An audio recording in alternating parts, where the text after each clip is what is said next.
Warning, this podcast has stories of real-life events and true crime that happens every day. These stories may contain adult language and graphic or disturbing details not suitable for everyone. Listener discretion is advised. 132 in Bush, I've got him at gunpoint. Check the left phone for going full evacuation on this side. We're pulling them out. 1011, advise ready for escape. Gun! Four Stories, I'm Tom. And I'm Chuck. And we are back for another week. This is I think what are we in March now? This is the beginning of March. January seemed like it lasted 3 months long. Like there was like 13 weeks of January this year. Honestly, February went by really fast. The last 2 weeks have just been so stupidly long. It's because my wife went back to work and I've been injured with the kids at home, and I'm sitting here like, holy fuck. I didn't know she was off work. So hybrid. She was working hybrid. So she works for Northrop, and they went to a hybrid schedule, and for a very long time, and they've slowly been integrating back into workplace. So COVID, 100% work from home if you're on a non-secret, top secret thing. Then they started integrating hybrid, and then now they're like, nah, you're coming all back. And I'm like, yeah, fucking Trump signed an order telling all federal workers they have to come back. But at the same time, it makes my week. I'm Wednesday. I think it's Friday because I'm just like, this is fucking crazy. It's just so long. So yeah, this week and month has dragged on like crazy. Well, I'm glad we can be here with a guest and take your mind off your kids for a little bit. See, I see your headphones working now. The ones your kids did not destroy them. Oh yeah, a little bit sketchy on this side, but yeah, great. What'd they do?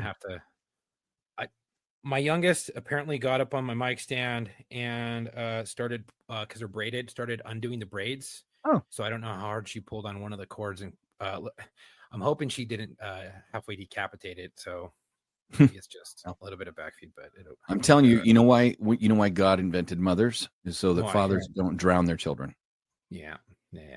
That's they're the maternal and caring ones. We are the hunter gatherer. I provide for you. I put food over your head. Yeah, I'll be can't even be maternal. I'll be as kind as possible.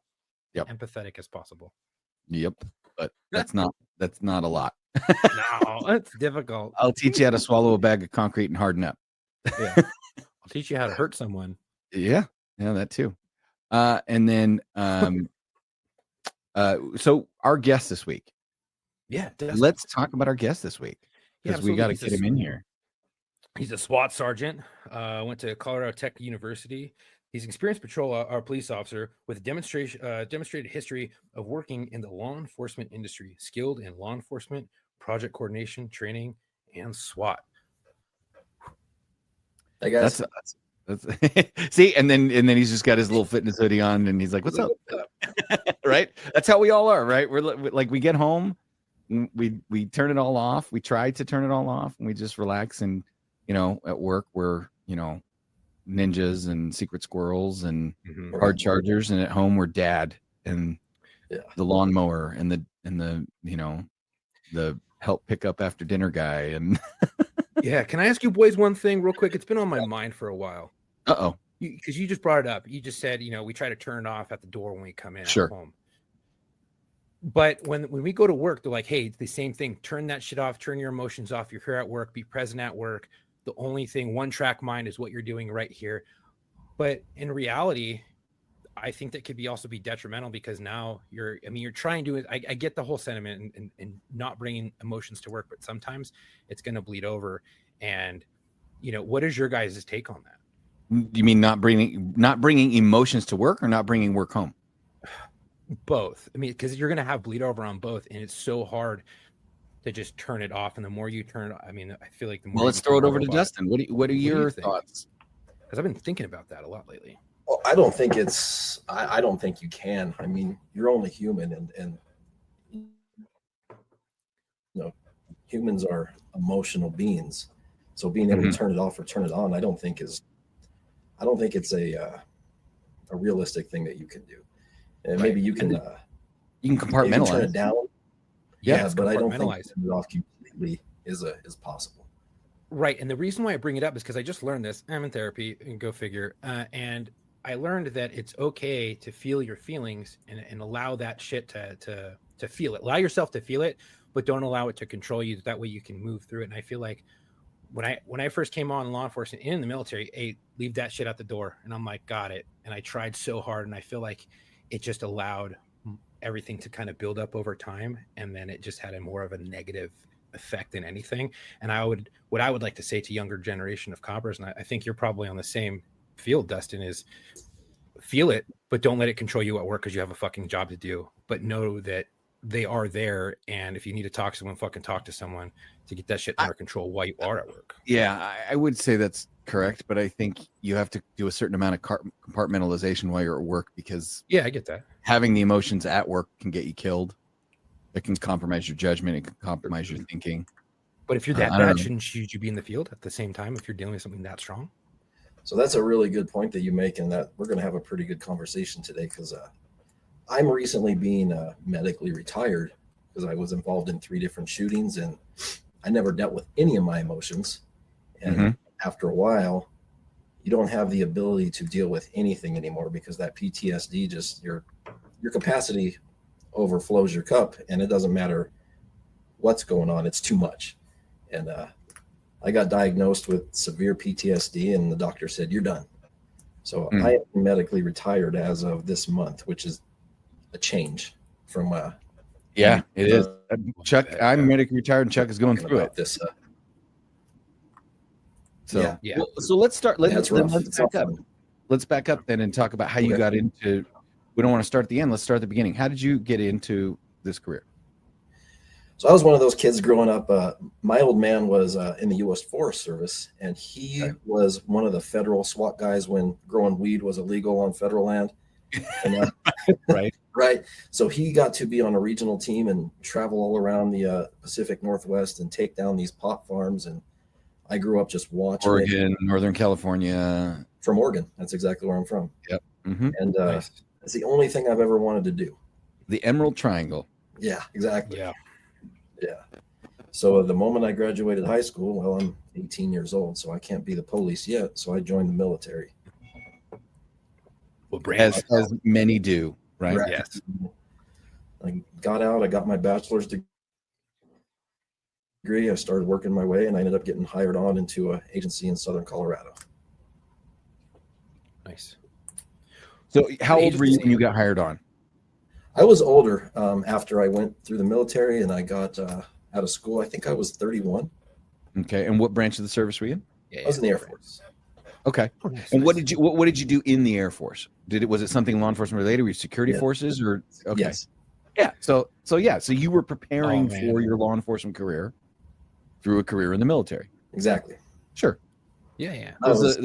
I had to go. I mean, me as a kid, oof, I had to go. I had to go that route. You had to go Air Force route? I had to go military route.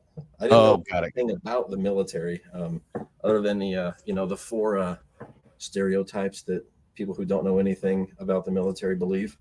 So I wanted to be one of the smart kids who joined the Air Force, and so that's what Sure. I did. The chair force, right? That's the one they call it. And they joke around about PT being on a bicycle and all that stuff. And then, yeah, that's all right. You can Pretty call close. Chuck a crayon eater, though. You can absolutely call Chuck a crayon eater, because it turns out that stereotype is true. Hey, they're bringing back some previously discontinued crayons. Can't wait for that for the He's very 250. excited. I can't Right. wait. His favorite is the McRib crayon. The special edition. That's right. Yeah. It's only That was, offered for a limited meat one that time. tastes like fucking earlobe meat. Yes. So you come out of the military, you join the police department in Colorado. Right. It was a big agency, small agency? It's a medium-sized agency. Okay. Nice. Yeah, it was a medium-sized agency. It was big enough we had a lot of opportunity to do different stuff, but it wasn't so big you didn't know everybody. Sure. So started I went fast. I started out, I hit the streets. They made me a PTO before I even had the minimum required time. Oh wow, you must have been. I think it had a lot to do with me just being must have been a little bit older than some of the newer guys. I wouldn't say I was hot shit. I just like to work really hard. That's kind of what I prided myself on. Because It's amazing how work ethic will get you far in law enforcement, because there's so many guys that don't have it. Yeah, it's wild, because I'm like, I'm not exceptionally smart. I'm not anything special, but I know how to work real hard. Right. And it'll take you a long way. Yes, it will take you a long way. 100%. I've seen it though, where you got hard workers that they end up labeling them as risk management issues, and I'm like, that's the complete ass backward way of honoring your officers and you know, promoting a good work ethic, because then you get left with a bunch of slugs and fucking station queens who don't want to do anything, and they just want to sit and be the fire department, you know, and do call outs as they can. And I get it in today's atmosphere, but that is so important. And I can see why they promoted you. Freaking that work ethic is hard to come by in some agencies nowadays. Yeah, especially when it's really, really busy and you can burn out real quick if you can't. So it's funny. I got a little frustrated one day. I decided I wasn't going to work very hard because I was mad that everybody else wasn't working hard. And I went home and I felt like shit. And I was like, everybody knows I'm being lazy, and nobody noticed but me. And I knew that right then, like, okay, well, it's just on me to do what I know is right every day. And so that's just kind of what I did. Right. Yeah. I talked to my old man, and I got pissed off. I said, you know, Officer so-and-so, who shall remain nameless, comes in and does 60% of the work I do. Right. And I go in and I give 100%, and he gives 60%. When he gives 70% or 80%, everybody applauds. When I come in having a bad day and I can only do 90%, I'm a piece of shit. And he goes, yes. And I said, what do you mean? That's not fair. And he goes, what'd your grandfather tell you about fair, kid? Right. And I said, yeah, fair is where you go to buy cotton candy and step in animal shit. And I said, okay. So I got it. Message received. Pop was a cop. He said, if you're comparing yourself to what other people do, you're going to drive yourself insane. Yeah. And that's, I mean, seriously, you could not have hit that more right on the head. If you can't focus on yourself and what you know is right, and you're focusing on what everybody else is doing, then you're going to, like you said, drive yourself insane. Mm-hmm. And so that I kind of gave up. I did that for far longer than I should have before. Where I was like, I don't care what so-and-so's doing. I'm gonna manage my own time, my own self. And then things got a little bit happier. Yeah, it's amazing when you realize you just need to do your own thing and do the job because you know how, and the job needs doing, you know, forget what other people are doing. It does increase your happiness, that's for sure. It you know, you try to like get away from comparing yourself to other people and watching what other people are doing, and you just go 10-8, put your head down, you know, hook and book. Quiets the outside noise and allows you to focus on what you're actually doing and what you're good at, and allows you to really highlight those attributes. Yeah, and I think they said something too when we started. It's a marathon, it's not a sprint. So with that in mind, if you can maintain that work ethic, then the opportunities that do present themselves down the road, if you want to go be in a specialized unit, or you want to go training officer or SWAT guy or whatever that is, your reputation is already made because of the way that you work every single day.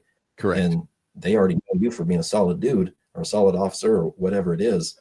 And you've already proven yourself, which is my old man said, proven commodity. Right. Exactly. Yeah, exactly. So let's talk about, if you don't mind, because if we're going to talk about the PTSD aspect of it, do you mind talking a little bit about some of the shootings that got you there? No, definitely not. We can journey down that path. I think it's important, simply because I don't, up until now, I don't think a lot of law enforcement agencies have any idea what to do with it. We all do. Agreed. It's a checkbox thing, right? Like, well, we did this, we gave him to, and he should be fine now. That's just not how it works. So I think it's an incredibly, and I will say this, particular agencies your size and my size, where they don't deal with it a lot. Maybe they deal with it occasionally, dude. But what? I was going to say, not even the agency my freaking size, they have no idea what to do with Well, it because see, my then partner you went get out into with it. there's a sweet spot, right? There are agencies who deal with it often enough that they get experienced at it. They have good leadership. They put policies in place that make sense. Your agency is run like a corporation. Yes, it's a fucking business, dude. It's just And it's all so business, corporate I've business. literally heard I've been trained by people from your agency who told me that they have been in conversations where risk management people have said, I would rather see a cop get injured and have to retire than have to pay out a suspect for an excessive force beef. And that's bullshit. Yeah. Wow. Just in case you were wondering. Yeah, that's incredible. Well, unfortunately, the agency that I worked for should be extremely well versed in how to do this because we were by far the most violent in the state. And I don't know. There aren't too many. It's more of a matter of when, not if, and it's a matter of how many, because that's just the community that we live in. Yeah, once you pop, the fun don't stop, dude. Because once you're exposed to one, you know how to handle yourself. You know when to shoot, when not to shoot, and you're more apt to shoot because you understand. Yeah. Well, and, go ahead. Yeah, I don't. Yeah. You said it exactly right. Yeah. So statistically speaking, we know, and honestly, the bottom line is, and I think Dustin, Chuck, and we've all been there. So I think we can all agree that once that seal is broken, right, in your mind, you go, wow, I'm never going to let it get that close again. and then you find yourself there again. Well, then because in hindsight, you go back and you realize, wait a minute, I can pinpoint to maybe 1 or 2 or 3 or more incidents where I probably should have and I didn't. And so you in that 100%. hindsight mind, you go, I'm never getting that close again. No freaking way. Mm-hmm. So yeah, the first one I was 5 years on. Oh wow! And if I'm remembering right, it was right out of roll call, and we had a guy who was he was shooting a shotgun off in the front of the house. He was shooting up his mailbox. Super. Wow. Right. I got that was in my area, but they sent me to a different part of town to help out with a suspected kidnapping call, which I mean turned out to be a bullshit call. There was no such thing down there. We didn't find anything. So I'm running lights and sirens, running code as fast as I can to get back to where this other incident is taking place. And it happened so fast from the moment that I got there. I get there and I run into my partner and I ask him, okay, where exactly is it at? He tells me, he points to the house up the street. I mean, there's nothing going on out there. So I'm like, okay, whatever. So I grab my rifle, I walk up the road, and I see one of my SWAT partners. He's prone out over the hood of a car. And I've worked with him enough to know that if he's acting like that, this is serious. And I just wasn't there for the crazy portion of it to begin with. Like, okay, right. This is serious. You should be like, oh, it's that kind of party. Yeah, I was like, huh. So we're gonna get down. All right, cool. Oh, this got real. Yeah, this got real fucking quick. I saw my buddy. I was like, okay, if you're acting like that, this isn't a joke. Mm-hmm. And I can see everybody's engaged in the threat. So I take a step back and I'm looking, okay, I'm gonna have to run the show and try to get people in certain places and make sure that we're all safe. And no sooner do I take a step back and I look to my right, the suspect pops out and he says something, but I don't hear it. And he goes back in the house. I'm like, okay, well, I hear, okay, he came out, he went back in, whatever. Well, there was this giant tree that cast this huge shadow over him. So he comes back out and he's just standing there and he's looking left and right, and he looks right at me. And before I know it, he pulls out a double barrel shotgun from behind his back and he lights off both barrels. Luckily enough for us, it was birdshot. And it hit the car that I was standing behind. So, of course, we return fire, and he ends up not dying. He's in prison. He keeps trying to get on parole, but that's kind of how that one went. Right. We end up taking him into custody, but the failure that takes place is afterwards. As you stated, there's policies and procedures for, deadly force incidents. Sure. Certain things that are supposed to take place, and none of those things took place. Can you talk about what some of those things are? Absolutely. The way that our policy is written is any officer that uses deadly force, whether it results in death or not, you're supposed to be a full, what they call a CIT done. It's a crisis intervention team. So a team of investigators comes out. You have what you call a gatekeeper, takes you back to the station. They kind of take your weapon, you get processed. You're supposed to be given some time off. You're supposed to be able to speak to a therapist and allowed some time to decompress and, work through what you just had to do, and then requal. And then when time is right and you get cleared, you come back to work. The way this was handled was, all right, you're going to go back to the station. You're going to write a report and we'll see you here tomorrow. Oh, fuck. Can I pause you for a second? Absolutely. I dealt with the same fucking shit after my shooting. I don't know if Tom dealt with the same thing, but that's what the lieutenant popped up to me, and I was boys with this lieutenant. Like, me and him were friends, and well, as friendly as you can be with a lieutenant. It's not like we went out and had drinks or anything like that, but we were friendly. And I looked at him, and he was like, "Hey man, so just to let you know, I'll see you here tomorrow." This was after being up over 24 hours, after giving my statement, having lawyers there, being up all fucking day. Over 24 hours. And I was like, pump the brakes, stop it. I'm taking my fucking 2 weeks. 1. 2, I just shot someone for you, bro. Like, I got shot at, I shot him back to save my partner's life and the citizen's life.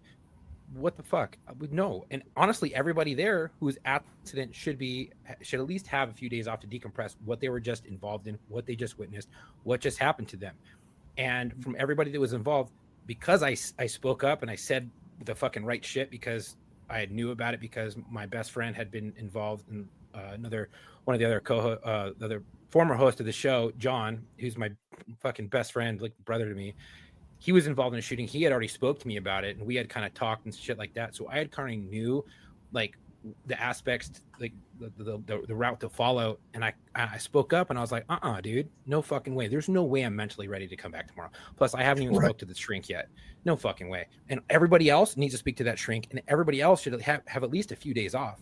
I'm not saying 2 weeks, but maybe give them the fucking next 3 days. Maybe let them take line up some days off and let them have a week off, because they're not going to be solid when they come back. They're going to be constantly worrying. And I spoke to everybody that next night, and they all took off early because they couldn't do it, because of the anxiety and stress was so high on one fucking call. And they all went to it, and they all, after it, were like, nope, we're done. We can't. And they had the wherewithal to know, hey, I can't fucking do this. This is going to end poorly if we keep going tonight. And well, mine was a little different because I was not even in my own jurisdiction. I was in somebody else's jurisdiction, and we were on our way home from an operation. So we were still on duty, but driving an hour and a half back from where we were at. So I got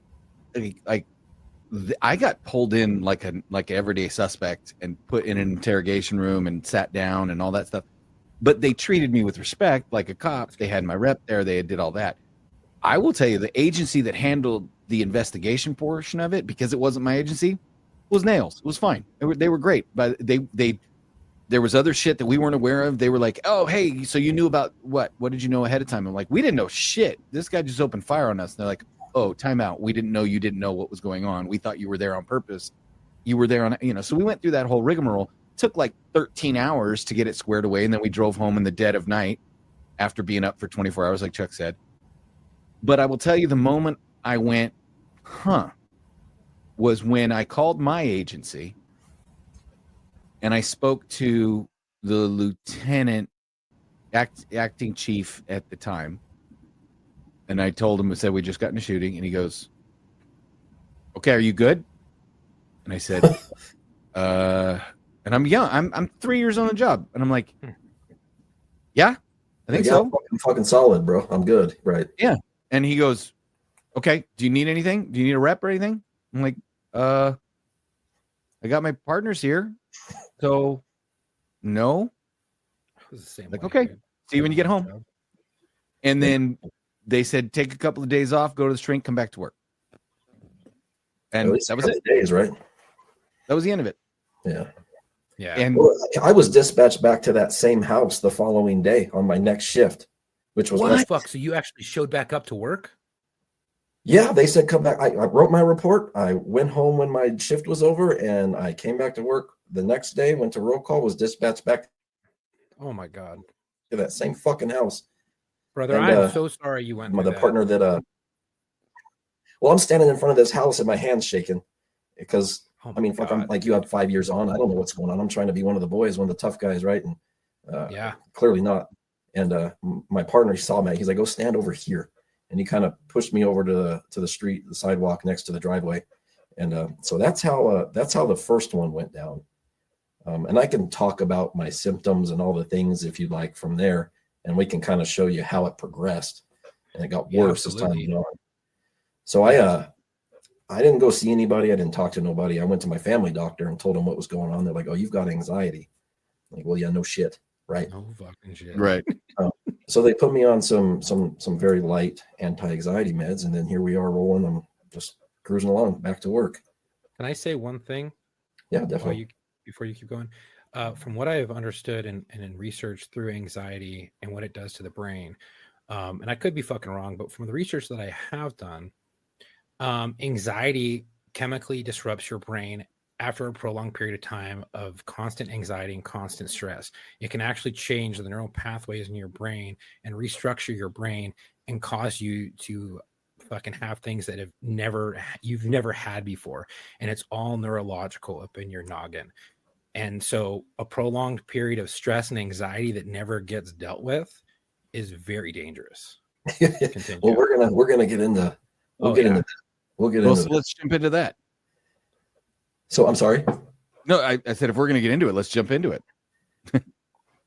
Well, that's kind of what made me go get help after the third one. Mm-hmm. I had some plans to kill some people. Well, let me ask you this: do you want to talk us through the second and third? Do you want to talk us through the third, or do you just want to skip to the aftermath of the third? No, we'll go through all of them because I think it all is important on how it all played out and how I got to where I was. So your doctor said you had severe anxiety or whatever, and you're like, okay, yeah, I do have anxiety. It's pretty rough. Obviously, I just fucking shot someone. Mm-hmm. And they were. What happened after that? Yeah. I went back to work. Damn, great. Just cruising. I mean, all right, I'm back to work. Like I'm just. So from that point forward, before your second shooting, what was the shit that was happening to you at work? Like, what were the instances you're dealing with? Were you less like? Were you more apt to have to be angry, or? I was angry. Yeah, absolutely. I was mad. Really short-tempered, yeah. Oh, very, very. Yeah. And I feel you. It just kept getting worse as time went on, to where it was out of control. But it was a year later, almost. Yeah, exactly a year later when I was in the second shooting. Quick? Yeah. Oh, yeah. Fuck, dude. Now that one they handled appropriately as far as abiding by policy and giving me the time off and going to see the shrink, but they coach you on what to say to the shrink. They tell you what to say so that you can get yourself back to work. Motherfucker. Yeah. And it's not official, right? It's everybody going, hey, I've been there, man. Just make sure you tell them. Blah, blah, blah. Yeah. It's none of it is like the chief pulling you in or the captain pulling you in and saying, this is what I want you to tell the shrink, right? It's never that overt. It's so always this. Up. Yeah. That's exactly what it is. It's so fucked up. It is. I don't understand it. It makes me incredibly angry, to be honest with you, that we treat these people who are going out there on a daily basis. They're putting their lives on the line to protect and serve. And when something goes bad and they have to do the worst thing that the officers have to do, they have to shoot somebody, have to take a life. We don't give them the care that they deserve. And it's infuriating to me. Because I'm an example. Like I had all these grand plans for my career, and then it's just gone before I'm prepared. If I get a little emotional, I'm sorry. I'm still going through it. Dude, brother, that's okay. We're here for that. And if you get dude, we've both gotten emotional over this shit. I mean, to be quite fucking honest, after the shit has cut, sometimes when we've done episodes, I've bawled out in tears, dude. I was completely fucked. I didn't know it was happening. It is what it is. It happens. We're fucking human beings, like you said. Right. We're human beings, and it's okay to show emotion and work through those fucking emotions. Men have emotions. Yeah. It is what it is. We're not pussies. We fucking have emotions, dude. Like, so the Bamboo Telegraph coaches you through that shrink appointment. And how are you feeling about, because I remember going to and I went to a cop specialist shrink. I drove like 3 hours to get there, blah, blah, blah, blah, blah. And I remember him telling me all the things I wanted to hear. Right. But I remember leaving there feeling like, yeah, but still having that peach pit in my stomach. Right. And I want to say this. Oh, go ahead. No, ours didn't tell me nothing. It was like it had like a sheet. And she said, Are you sleeping? Yeah, I'm sleeping. You okay? I'm fine. You know, whatever I needed to say for her to write down that I'm cool and I could come back to work. And they all told me what was fixing to happen. So I knew exactly what to tell her so she would let me go. Yeah. Well, it's like passing your psych, right? To get hired. When they say I loved my father, true or false, you say true. And when they say I'm fascinated by fire, you say false. Right. Like exactly. It's like, but I mean, that one wasn't that bad as far as that stuff, but I had a captain there who was intent on charging me with homicide because I was the first officer in Colorado to get into a shooting after Senate Bill 217. What's so Senate I got Bill the 217? It gets rid of qualified immunity in Colorado. God. So in California, we were freaking out because we saw you boys get hit with the qualified immunity thing. We're like, oh fuck, it's gone. And so I have so many questions on that. Like, fuck, what did that do to your mindset? And then you get into that shooting, and fucking how did that impact? So for me, I always was like, it didn't really have much effect on how I did things day to day. Because in my opinion, as long as you're doing the right thing, then you should be fine. Right. But there was a lot of talk about, well, you're going to get into a shooting because you pulled this guy over for registration tabs. Like, well, yeah, I pulled him over for the tabs, but I got into a shooting because he pulled a gun on me. Right? That was completely different. I didn't walk shoot him because his tabs were expired. What the fuck are you talking about? Like the PC for the stop, right? They're saying, the PC for the stop changes the math. And I'm like, no, fuckers, it does not change the math, right? And so like guys that would do shit all day long because they didn't want to put themselves in that situation. They turn into the fire department. For me, for my mindset when that happened is for 5 weeks, I'm sitting at home waiting for them to come take me to jail. And I called my parents like, hey, this is what the union president said this guy's trying to do. Like, if they come and get me, I'm going to need help. Right. And then they're like, oh, just kidding. Well, the DA, I guess, came in and told him to stop. You don't have a case. And so, So luckily. What does that do to your fucking morale that your own agency, you're worried your own agency is going to hang you out to dry and fucking just crucify you to make an example or whatever the morale. Fuck. What does that do to your psyche? Yeah. Well, both. I was already a mess from the first one and not really getting the help I needed. And that one didn't help. And I just, like I said, I got more and more pissed off as time went on. And understandably, I did everything I could to get off the street. I took a job in the training division. I got lucky enough that the guy that was there, I think he was getting promoted out of that spot. And I had a good enough reputation that I was able to apply and get off the street for only a year. But I don't know that I would have made it. I don't know that I would have made it through the year if I didn't get off the street. Right. Because I was, I tried to go to, they have this EAP, like therapy. Assistance. Yeah. Yeah. And I talked to one of them for like 3 sessions. And I was like, this fucking lady can't help me.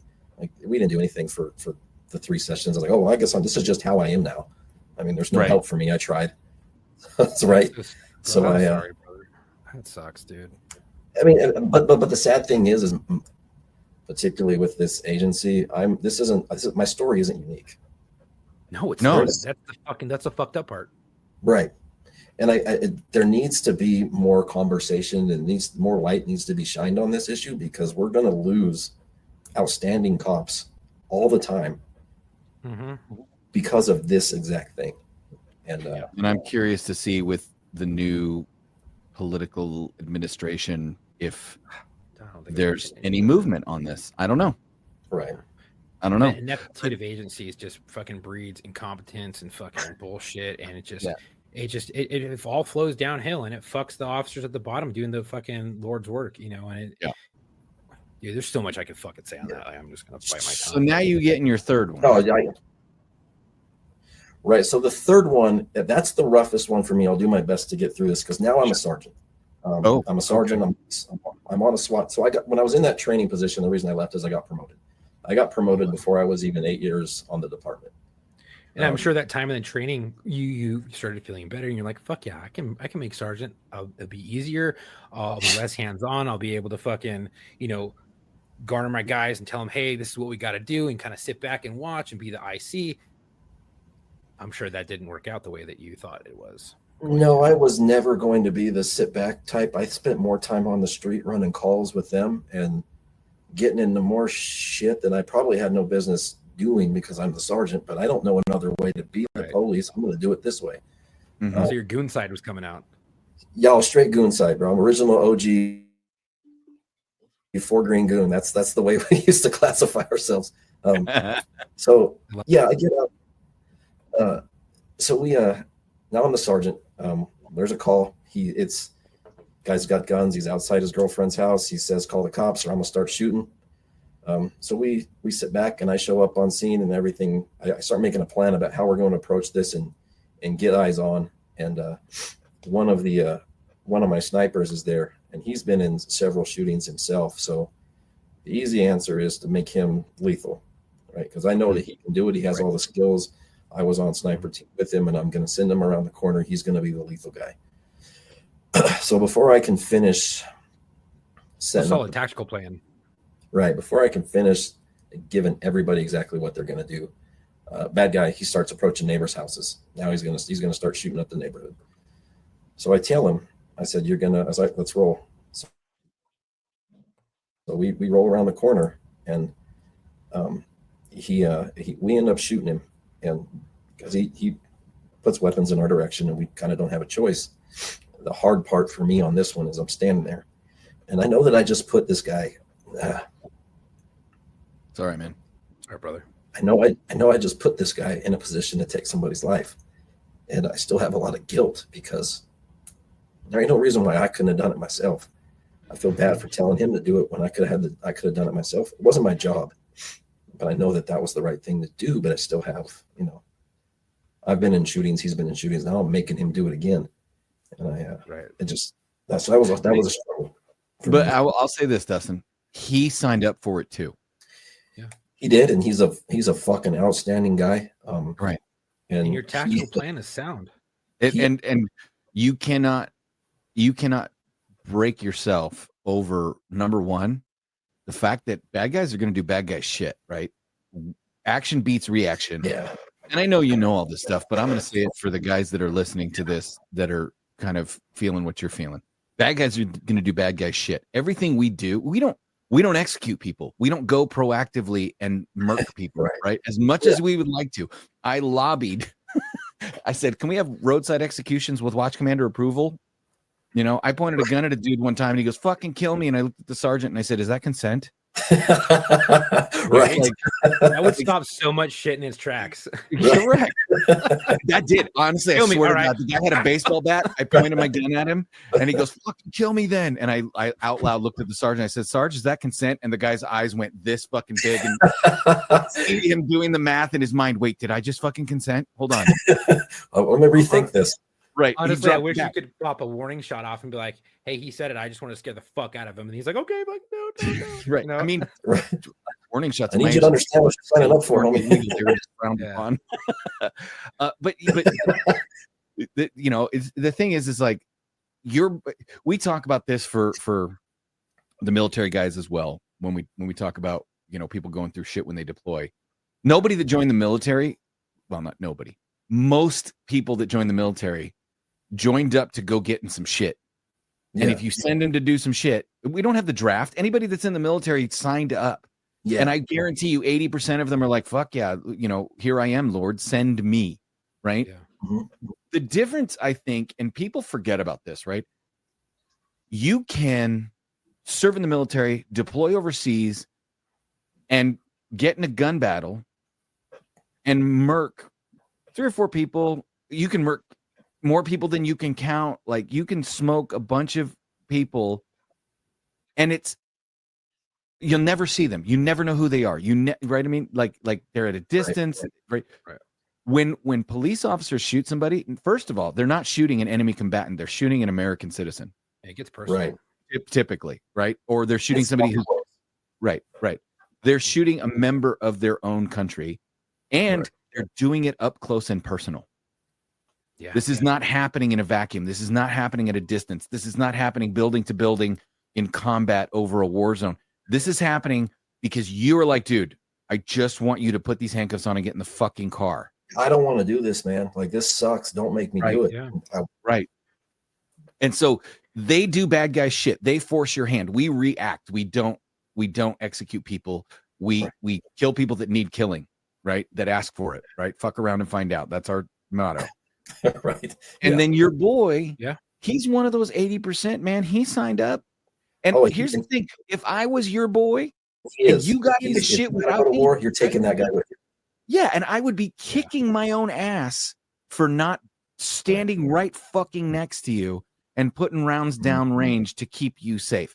So as much as you're sitting here going, fuck, I put my boy in that position, and I know what he's now going through because of it, and I did that to him. He's going, fuck, man, I'm glad I was there with you because I know you've been through this twice before. And number one, if I'm going to have to go through it with somebody, I'm going to go through it with you because you're my boy. And number two, there's no way I would let you go through this by yourself. I was there to help. So just remember that, people. You didn't do it to them. They signed up for it, and they knew what the bill was going to be like when the fucking check came after dinner. Yeah, we all signed up to be the guardian angel that people need in their worst time of need. You know what I mean? Yeah. To come there and protect them with our own body and our own fucking image and our authority. We came there to protect those that need to be protected. And sometimes the best laid plan can go to shit, even if it's the fucking only options. The best fucking plan that you could ever think of can always fall apart and go to shit. And it's not anything on you. It's not anything on them. It's just humans are fucking unpredictable fucking creatures, and bad guys do bad guy shit, like we've said. And they're all fucking unpredictable. You know what I mean? The best laid plan is just sometimes. So here you are with your boy. You guys get put in this position, and I won't say you put anybody. You get put in this position. It was all there. This guy's action. Put you there. Your suspect put you there. Yeah. You guys have to do the Lord's work. You take care of business. At any point in your life, and I'm laughing about this, but I'm dead serious. Is there any point in your career where you go, "Fuck, are you kidding me again?" Oh yeah, right then. I'm like, God. I go, God damn it, like again, because I was always one of those deals. Like, oh, I'll never be in a shooting. My tactics you're good. I'll be able to. Fuck no, dude. It was just like one right after the other. It seemed like, and this one was particularly tough because I had to tell somebody else, and then it got like we talked about, like you said, the guys that were all there, they got some time off. Well, our police chief shows up, and I walk up to him with the list of who's involved, and then we have the peripheral officers, the ones that were standing there when it happened. They're supposed to be afforded a couple of days off as well. He doesn't even have the balls to tell me, because he's a fucking coward. He tells the sergeant that his position is that we can't allow all these people off who were on scene during the shooting. That's bullshit. I don't give a shit. You can or can't. Yeah, he's a fucking piece of shit. But get the sheriff's department to cover the fucking city. Yeah, dude. We've done that with a fucking officer that fucking perished. The whole division took off because they all had personal connections with the officer who perished in the line of duty. We fucking figured it out. The whole city figured it out. We covered. We allowed those officers to have that decompression. Now this motherfucker showed up on scene and didn't even have he was too much of a coward to tell me himself that he wasn't going to allow everybody their time. He had the acting captain tell me. And so the acting captain's like, really, boss? Are you fucking kidding me? I don't know. I don't think so. I just meant if you're an acting captain, you can't say shit. You're an acting captain. The chief. Right. I mean, even if you were the regular captain, an order's an order, but at least a regular captain could push back a little bit on the chief, maybe if he had a fucking spine. Yeah. So yeah, that was the last one. I went up there with a list of the 6 guys that were there and the one that was in the shooting. And I know it's gonna be hard, bro, but can you walk us through what happened in that shooting? You mean the last how one? so? Like Well, you did. What happened prior? What happened after? Oh, I'm Yeah. so sorry. Yeah. My shit I mean- cut out. I'm so sorry. No, yeah, we got it. Oh, okay, cool. No worries. Yeah. So afterwards, I've got the scene secure, and I've got the streets all blocked off, and I've got everything squared away. That's when I walk up to him and the acting captain. Like, these are the guys that were right there. This is the primary officer. Well, then he tells me what he says, and like, all right. So I get the primary officer out. I walk over to the other 4 or 5 of the guys that were standing there that were the peripheral officers, and I tell them what happened. And they try not to have a reaction. They look at me, they look at him over my shoulder, and they just kind of, all right, whatever. And then we go back to handling our business. So the way I put it is, in law enforcement, sometimes the boss tells you what the boss tells you, and then you go, oh, so fuck us. Got it. Okay. Just checking. That's pretty much how I felt. Yeah. And then for me, I mean, there were 2 more shootings that I was first on scene as a sergeant. One of them was a really good friend of mine. I got hired with him, and I'm sitting there just watching him freak out. And then there was another one with a team that I created to combat like homelessness and things like that. They got kind of ambushed, and one of them took a couple of birdshot rounds, one to the face, one to the hip. I'm first on there, and it just went downhill real quick for me after that. Right. Sure. So the trauma is just getting compounded on top of trauma. Just yeah. Compounded. And you're like, fuck, no one's helping me. Fucking doctors don't want to fucking help me. No one wants to help me. The department's fucking like leaving me out to dry. And I gotta say one thing. My agency, we developed a peer support group and counselor, and I'm part of it. And I have to even tell you, that is even just fucking like, we have some leeway, but like, to be quite honest, it's so behind the fucking curve. It should have been created like 30 years ago. So it's so behind that we have a peer support team, but they're You have to be careful what you tell the peer support team, though, too. Well, yeah, because that's still, you haven't even been interviewed, so you can't really talk. I'm like clergy, at least I have a protection. I'm like clergy. If you tell me something, as long as it's not fucking major misconduct, you're not like fucking burying hookers and killing them, shit doesn't leave my fucking lips, dude. You could fucking subpoena the fuck out of me. I'm like, I'm bound by a client attorney, like an attorney-client privilege or whatever the fuck, or doctor-patient privacy. Like, it's similar to shit. But yeah, honestly, it's so behind the fucking times, and it needs to evolve. And I'm assuming your peer support's probably the same shit. Probably behind the fucking times. They're just, I think they have good intentions. I just don't think they're really equipped to understand what people are going through. Because if I remember right, maybe it's changed, but the majority of them really haven't been a part of any of this. So they just kind of show up and sit there awkwardly at the table with you while you wait to get processed. And fucking sucks. Some of them talk too much. Some of them sit there awkward and don't know what to do to you. And it's just like, what the you're not I mean, I don't even know you. Like, bro, thanks for being here. But if I want somebody with me, I want one of the guys who I went to war with me. I don't want you. I don't know you. So that was, like, I mean, like I said, they probably have good intentions, but I don't think the program is really very effective. Yeah. So you get through that one, and now you're at the point you said earlier that as a result, you started having feelings of killing other people. Yeah. So as I learn more about this, the PTSD, it really affects everybody individually different. Yes. Some people get suicidal. Some people, one of them, he would create problems so that he could fix them. That made him feel a certain way. And then others end up like me, where you end up like homicidal. Basically, you're just pissed off at the world, and every little thing would. It's funny now, but it wasn't at the time to think of the time. I read an email that I didn't like, and I would be ready to beat people's ass just for no reason. It's an email, or somebody said something to me I didn't like, and I would fly off the handle for no reason. I'd use excessive force and just smash people for no reason at all. It's just like, I don't need to be here doing this. But I just did not have the capacity to manage my emotions anymore. I was just your so cup over. was full. Yeah, the cup runneth over. Yeah, it was fucking spewing out, and you hadn't fucking. I'm sure you had some idea when it was starting to get there, but You're like, fuck it, no one wants to help me. It's just gonna fucking start overflowing. When it starts overflowing on fucking everything. Yeah, and they would be, oh, you're angry. Like, you're angry. Yes. You're angry. Like, Say yes. You're fucking right. I am. Like, there's a reason why. And yeah.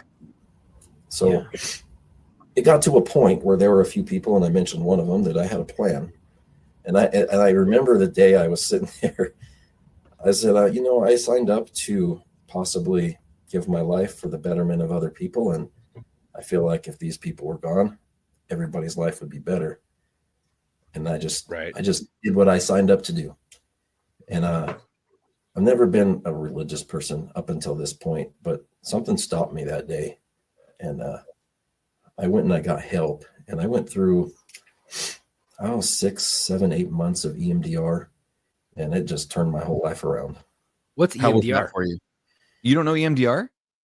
What is that? Oh, please explain, Dustin. We had a guest on early on in this podcast who had experienced some real PTSD shit overseas. It's eye movement desensitization reprocessing, right?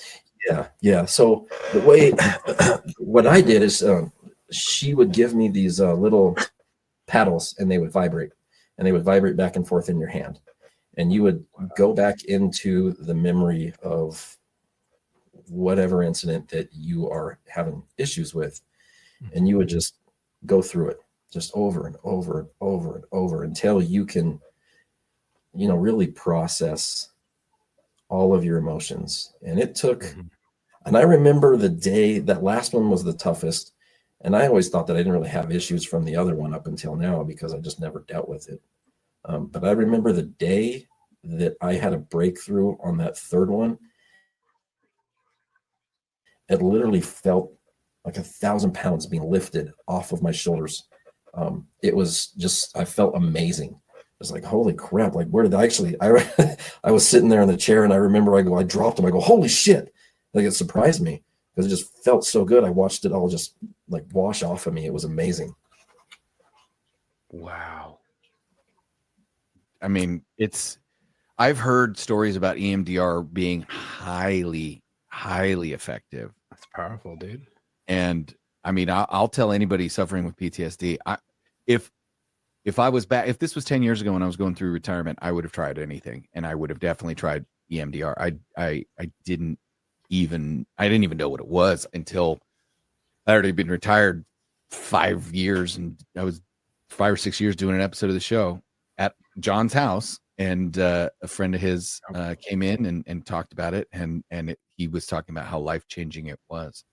Wow. So for any of you out there struggling, I would recommend giving it a shot.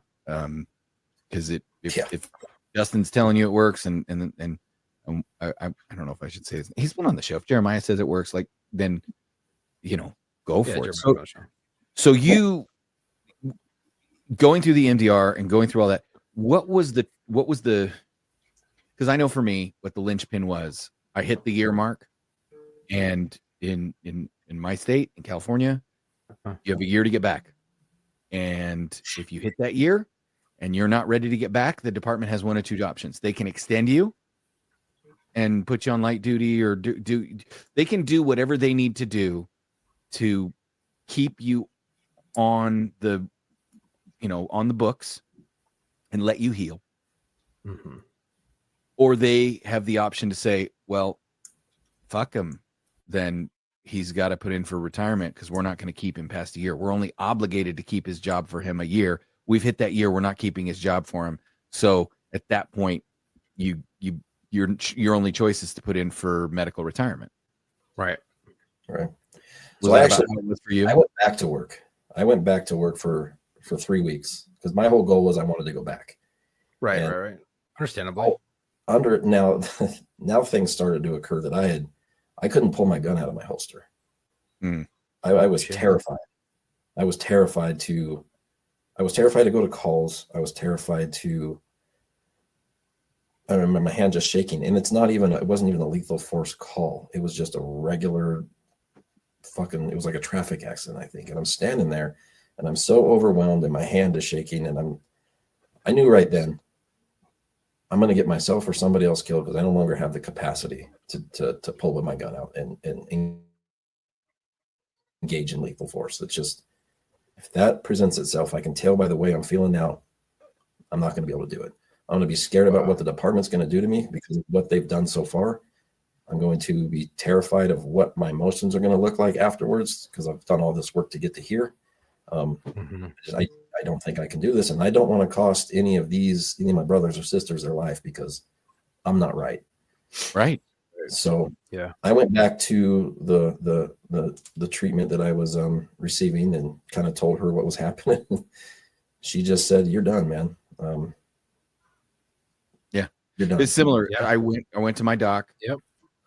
And we were talking, and one of the questions he had for me was, so let me ask you this. Because he wrote it up. He says, 2-3 years of treatment work, doing the things, he'll be back to work, he'll be functional. And I knew a couple of facts I knew a couple of things were facts. I knew that one, if I went back to my agency, I'd always have a red A on my chest, right? For seeking help. I knew that 2, I would probably never be able to lateral. I'd be almost poisoned to promote. And if I did go anywhere, I'd have to find a agency that was desperate to take a chance on me.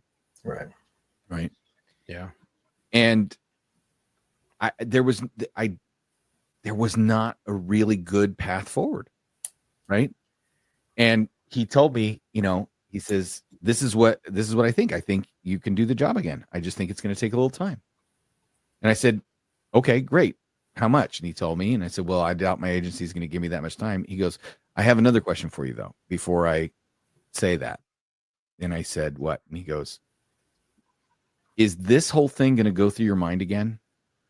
If you get into a situation where you think you might have to, where you have to pull your gun and might have to use deadly force, do you think that you will probably consider, or at least the events of what's happening to you right now will go through your mind?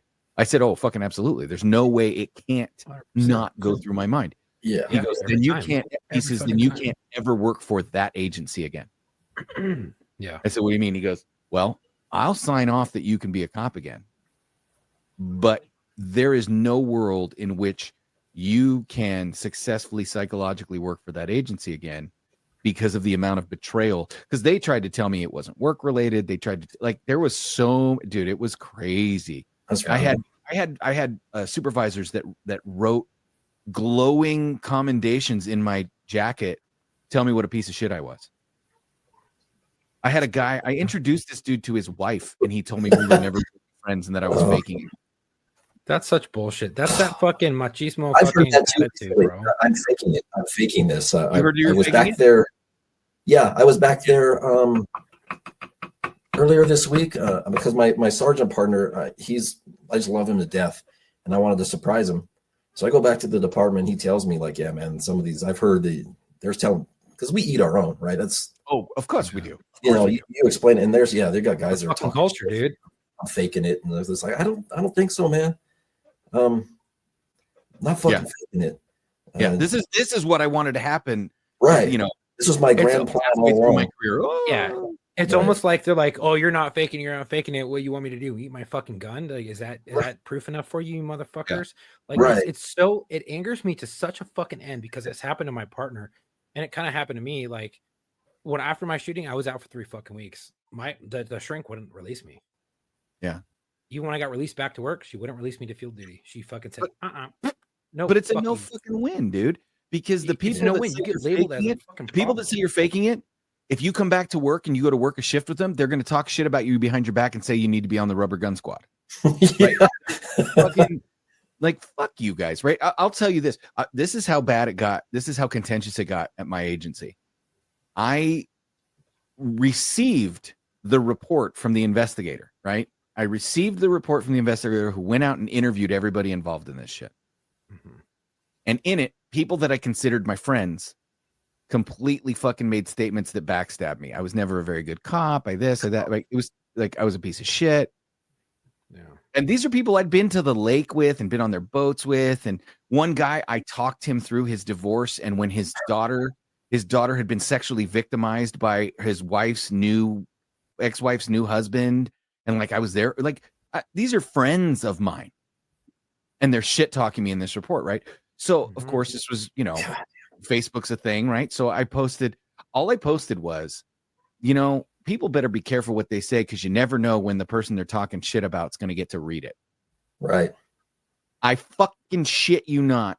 Within an hour, I got a call on my cell phone from the chief, and he told me, well, that post can be, some people think it's threatening. Oh, fuck you. What? Yeah. He goes, eat a dick, bro. But we talked around it for a good 5 or 10 minutes. And at the end of the conversation, I just simply said, Chief, I have one question. Are you ordering me to take it down? And he goes, yes, I'm ordering you to take fine, fuck you. And I took it down. That was the last time I ever spoke to him on the phone. Next time I saw him was in the fucking retirement process. And I handed him 3 envelopes. Well, 4. I said, one's for you. And the other 3 have the names of the people that I wrote them to. You're free to open them up and read them before you give them to him. You cannot. You can give them to him. You cannot give them to him. But these are my parting thoughts. You all can go fuck yourself. Good for you. Yeah. Good for you. So, Yeah. I still talk to my guys. I still talk to the ones that really were my friends. Yeah. I'm still friends with a lot of cops. There's a lot of people that know who I was and how I worked. Yeah. And the rest of them, buddies, but fuck them. Yeah. It's. Yeah, the whole culture of eat your own is just so fucked, dude, because it does a service to the fucking to everybody who's out injured. It's just fucking it's dog shit, dude. I don't know if it's like a jealousy thing, or if they're just mad that they're having to work and the other people aren't, or if it makes them feel better that they're still there. I don't get it. I don't either. I mean, I would think, like, for me, if somebody says, and I had a guy that I was his mentor. I was his police explorer advisor. He became a cop. He got in a shooting like literally 11 months after I did. He ended up medically retiring. Well, long story short, he was going through some shit, and the department put him out on a fitness for duty. And everybody else was like, well, fuck him. He's figured out. He's fucking around and he's doing stupid shit. And this is what he gets. He's young and he's immature. And I'm like, no, dude, he's struggling, right? He's fucking, the guy was, under 24 years old, and he had already performed CPR on a 3-day-old, a 3-month-old, and a 3-year-old, and shot and killed somebody. Jesus Christ. In less than 3 years on the job. Wow. That's a lot of fucking trauma to deal with in 3 fucking years. And at 24, goodness gracious. Your fucking brain is so fucked at that point. Like, you're just, unless you're receiving qualified help, then you're really getting it. And you're not. That's the thing is, you're not. Yeah. No. Most of these therapists don't know how to deal with that shit. And then I miss the job. Yeah, I that's the shittiest part. I miss getting in the fucking super suit and getting in the Batmobile and putting on my utility belt and going out and doing the fucking Lord's work. I don't miss the politics. I don't miss the paperwork. I miss doing the job. I mean, my favorite days. The brotherhood. But I loved it when it was utter chaos. We've got. I 100%. God, yes, I miss it. Yes, I miss putting handcuffs on people. Yeah, I miss wrestling with people. I miss chasing people code 3. I miss pointing guns at people and telling them to shut the fuck up, right? And I miss it.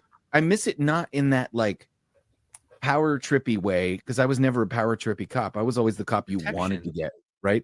I miss it because I was doing the things that you're supposed to do to keep society civil. I was doing the things that were keeping people safe. I was able to look a woman in the eye and say, he's not going to hit you again tonight.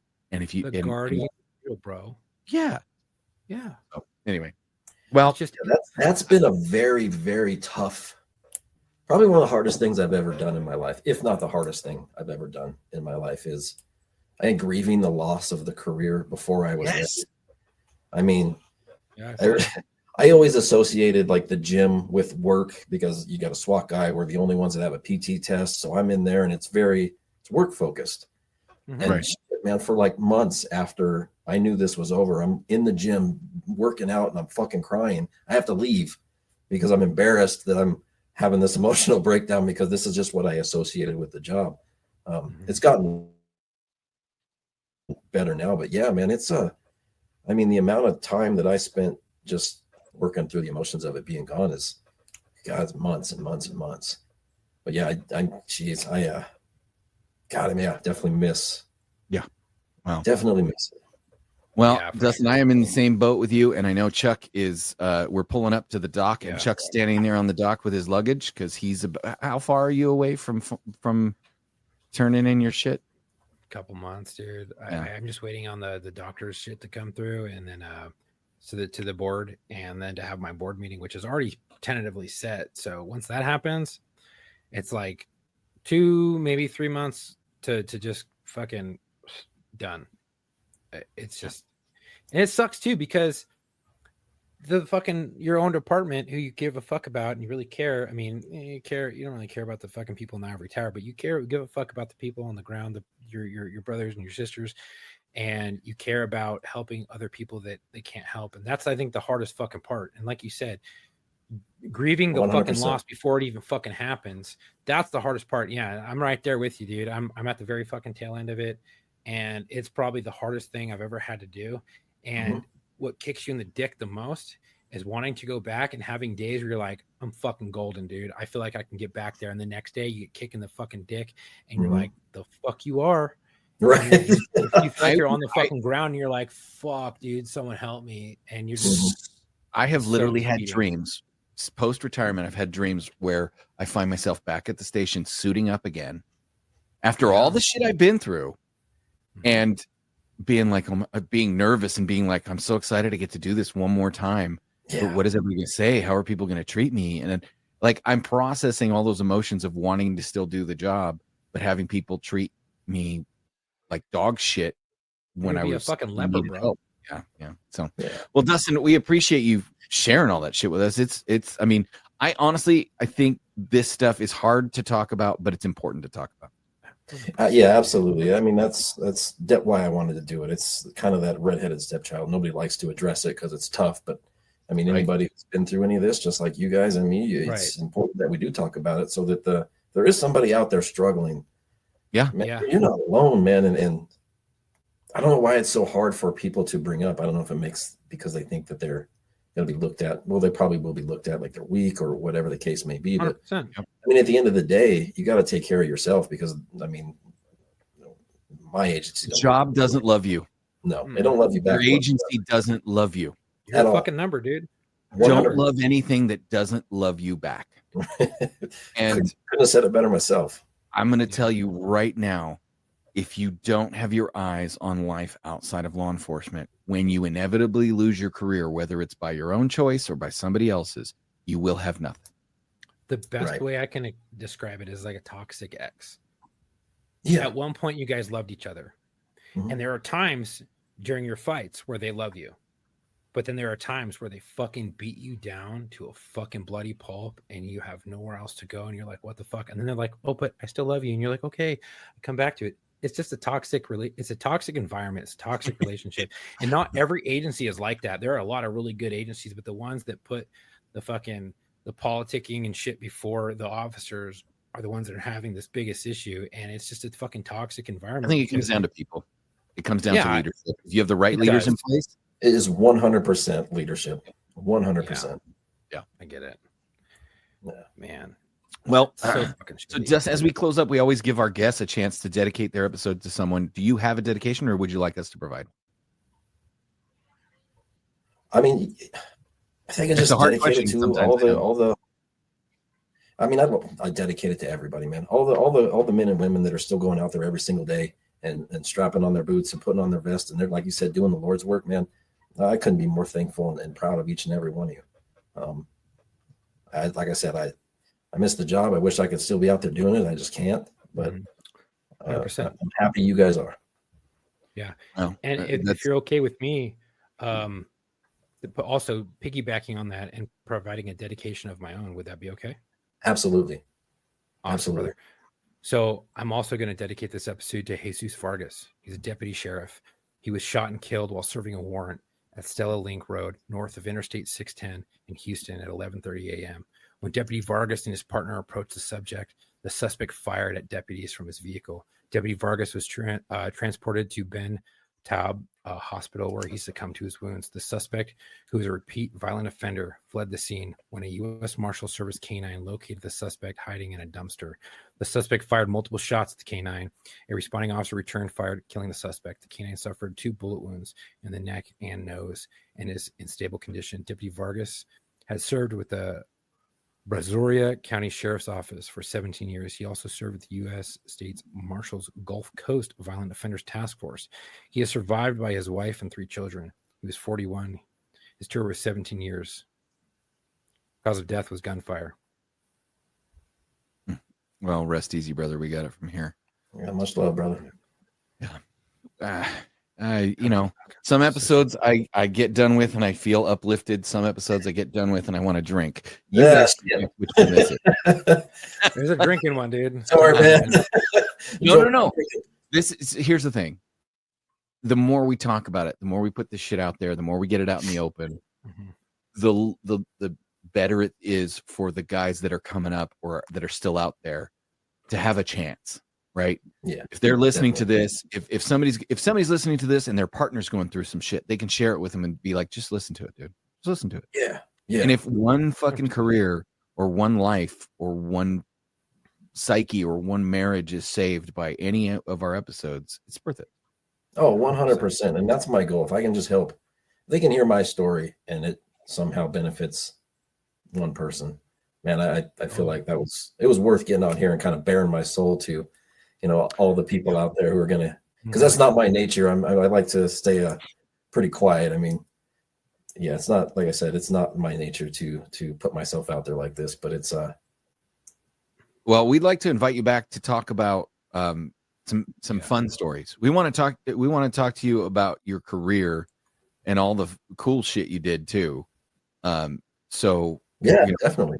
We'd love to reschedule you and have you come back and talk about some of the SWAT shit, some of the cool call outs and stuff like that.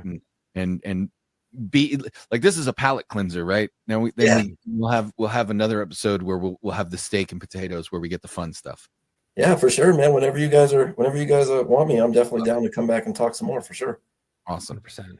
All right. Well, Chuck, what do you got for us? Well, I just want to say thank you, Dustin, for so much for coming on. I know it was hard. And I've heard from numerous people that this can be cathartic, and I hope it was for you.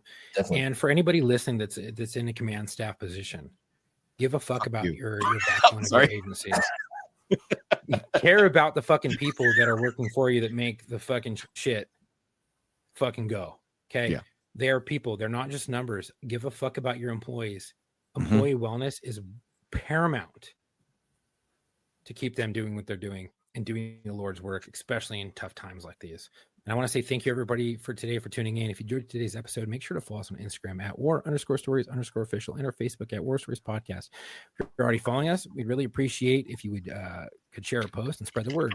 You can also check out the link on both platforms to find all of our social media, the links, our website, and our podcast. Our podcast is available on all major streaming platforms, including YouTube. If you'd like to support us, head over to our website at www.warstoriesofficial.com. Grab some gear. Dustin, I'm going to send you something.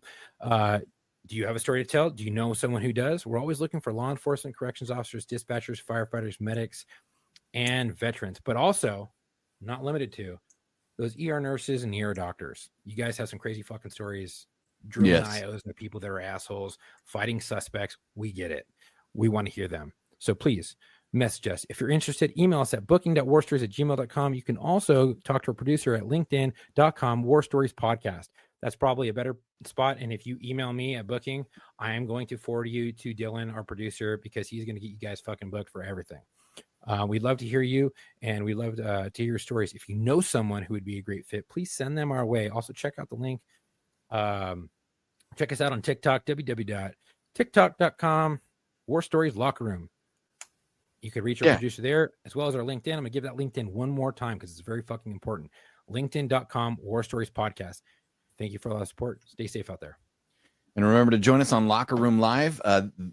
It's either Wednesdays or Thursdays. You won't know unless you follow us because we're trying to with our busy lives, sometimes we Yeah. can't go live on the same night every week. Sorry, boys and girls, but it is what it is. Right. And if you want to dedicate an episode to a fallen brother or sister and you have one, please send them to either the LinkedIn, the booking, the mailbag. And if you don't know what that is, check us out on War Stories, the War Stories Instagram and Facebook, and click the link in both of those bios, because the bios are only two there, the Facebook and Instagram on War Stories. Click the link. You can get all of the emails, the mailbag, the booking. LinkedIn's not on there yet, but LinkedIn, definitely go there as well. And you can send us those dedications. And for the couple of listeners that sent us some dedications through our social media, I appreciate it. We responded that we wanted to do them. Unfortunately, we get so many messages, they get buried real quick. And if it doesn't get saved right away, so email us those dedications and we'll use them. 100%. And exactly, we appreciate you, Dustin. Thanks again. And until our next episode, come home with your shield or on it.